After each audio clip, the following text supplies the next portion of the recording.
Ms. Alma Zhe of the Ministry of Sustainable Development, Science and Energy and Technology says that the ministry and respective parties have long engaged in assessing the impact of climate change on St. Lucia.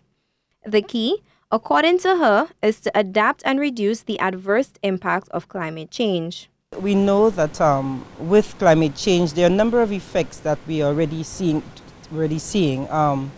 We have the whole erratic weather pattern, that unpredictable, season that we've had. We're not able to say definitively when it's wet, when it's dry, and of course there are implications for the agricultural sector, for the tourism sector. I mean, we've spoken to some of the farmers who tell you no longer can they predict when the plants are going to flower anymore, because there's just so much inconsistency and different factors that affect it. Apart from ground intervention through demonstration projects, Ms. Susan Scott, who is a regional OECS coordinator, says they are also working on a major design for marine monitoring forecasting system for the OECS.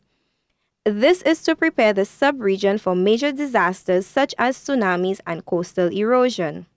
She warns that if the right attention is not given to the issue, it will seriously affect the local tourism industry.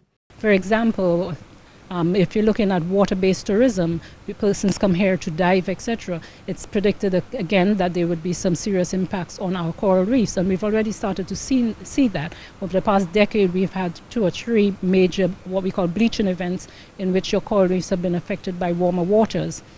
And once you start to lose these resources, you start to lose your tourism product. And therefore, you have issues as well. And if the climate is changing here, again, you hear persons saying this all the time, no, I'm not going to come to the region for this time of the year because it's hurricane season. So if these disasters are expected to get worse, it's going to deter persons from coming to the region.